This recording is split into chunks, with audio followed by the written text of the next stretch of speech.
Alright guys, Flat Rate Mechanic here, and in this video we are going to go over the Flat Rate Mechanic system, some of the benefits and some of the disadvantages of working flat rate versus hourly. But let's go ahead and get right into this.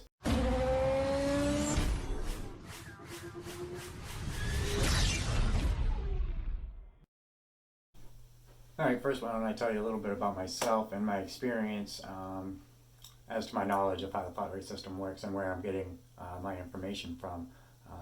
I've been an auto mechanic since a younger kid. Grew up around my whole family pretty much is all gearheads, and my stepdad raced cars and was a mechanic all his life, and I actually started working for him at a very young age. So I've worked at a few different places all over the country. I worked in Vegas for a while.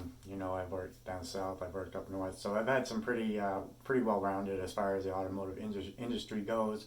I've worked as a flat rate mechanic. I've also worked as an hourly mechanic for several years. So I'm able to kind of weigh the benefits and disadvantages of both of those.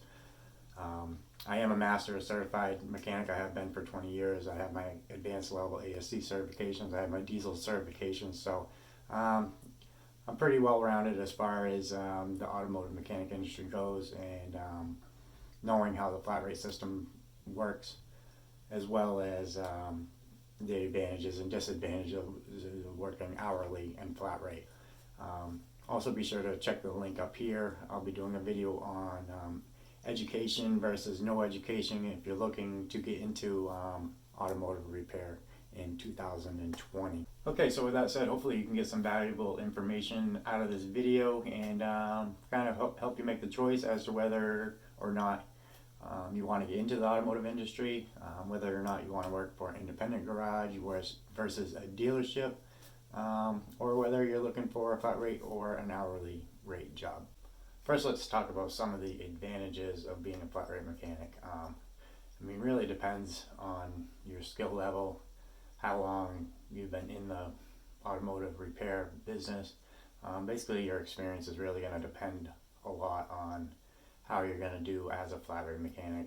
Obviously, as a beginner, you're probably more beneficial working hourly. That way you're guaranteed that weekly paycheck. And then obviously, as you advance as a mechanic and you become more efficient, and it starts to become more routine, you're going to obviously get faster and better at your job. That's when sometimes working as a flat rate mechanic can be beneficial. Really has a lot to do with your drive, really your drive to be a mechanic, because it is going to take a lot of self-motivation in order to be able to want to make the kind of money you can make as a flat rate mechanic. And in my experience, I was a very motivated as a younger mechanic. I was very motivated. I liked working on cars. A lot of the stuff came very natural to me. I'm now a bit older and probably not as motivated or as energetic physically as I used to be at a younger age. And auto repair can be physically demanding, especially when your paycheck is reliant on directly to your performance and how much you're producing. So a lot of things to take into consideration. I currently now actually am not a flat rate mechanic, and I work hourly, and it's a much more relaxed environment, and usually the customers have a little better experience as well, because they know the mechanics aren't trying to rush through the job just to make their paycheck. Also, another very important thing to look into when deciding whether or not to work flat rate or hourly is the type of repair facility you're working for. In my experience, it's going to be a lot harder to make a good income at a dealership, just due to the warranty factor of it. Warranty times are very hard to make any money on, and basically what the flat rate pay system consists of is where traditionally hourly you're going to get paid for how many hours you work in a day. You punch in, you punch out, you get paid for that set amount of hours. Now, as working as a flat rate mechanic, you're going to get paid per the job, and how they decide that is through the service manuals or online services like All Data or Mitchell's On Demand. they have the actual labor rates for each job that you're going to be doing, and that's the pay that you're going to get paid for that job. So let's just say we're going to be doing a water pump on a Dodge Challenger, for instance, and the labor time on that by all that, or Mitchell's, or the repair manual says that water pump is supposed to take 3 hours. That water pump takes you 6 hours. You're still only going to get paid for that 3 hours that the book time allots to do the job. Now, if you do the water pump in an hour, you're going to get paid 3 hours. So now, in my past experience, I've been able to beat book time on a pretty regular basis. I was just very passionate about working on cars and trying my hardest, so I naturally was consistently beating labor times. And whereas I probably should have been making $60,000 at one point in my career, I was topping $100,000, only because of the flat rate pay system. Whereas if I had been working hourly, my pay would actually been cut almost in half. So as a quick example, you can work a 40-hour work week as a flat rate mechanic and still only get paid for 20 hours. Or vice versa, you could work a 40-hour work week and get paid 80 hours if you were consistently beating labor times.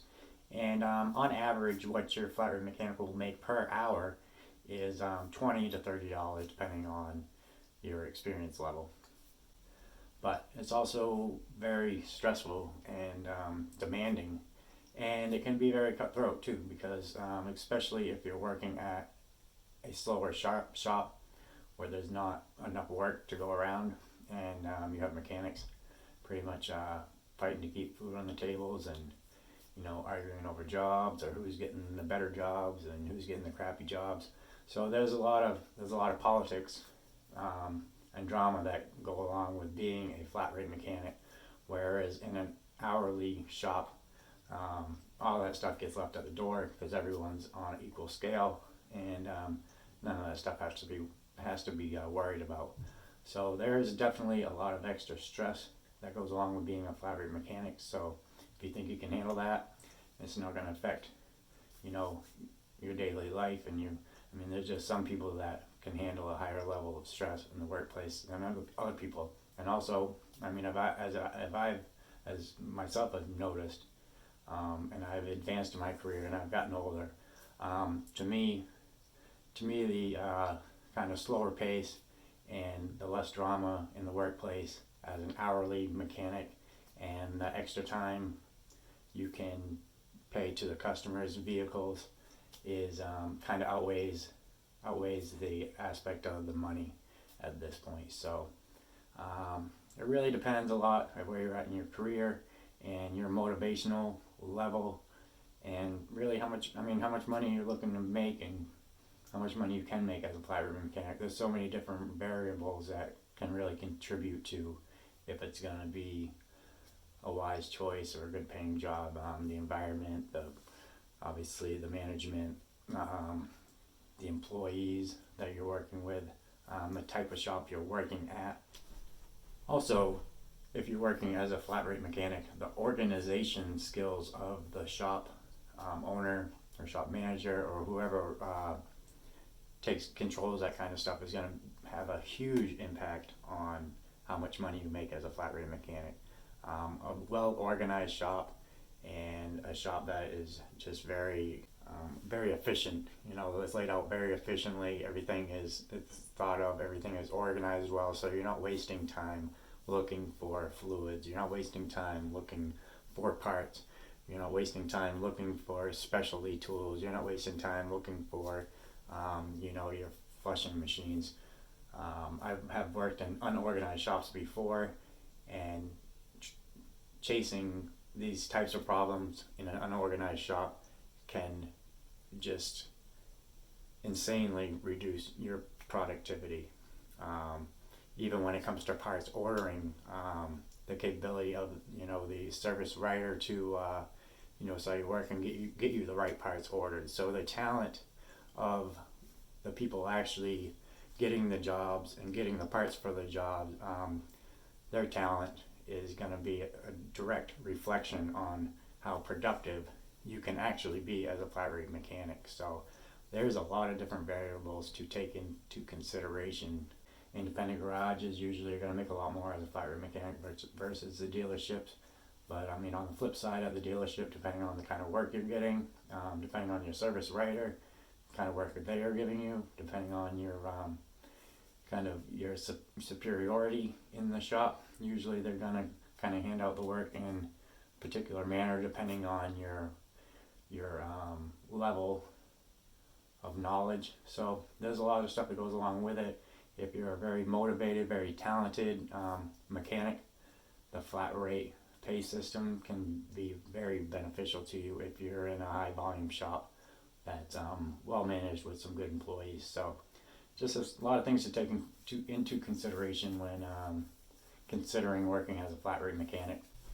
Also, a big thing I've noticed with the independent garages versus the dealerships is a lot of the independent garages, kind of their bread and butter, depending on, I guess depending on location too. Location really has a lot to do with it.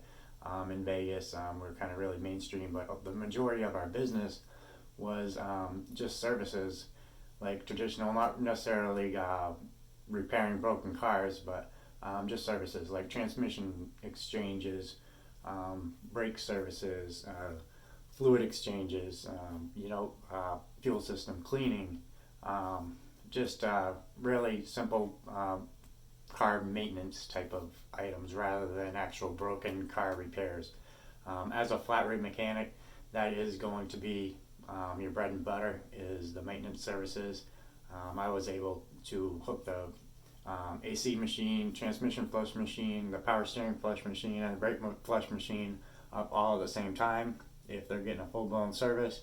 Have all these machines running on the vehicle while getting paid for each one of these services is a half an hour to an hour, and you're able to do all this maintenance in under an hour. So you're making a pretty good return on your time as far as that maintenance stuff goes. So certainly something to take in consideration. The type of work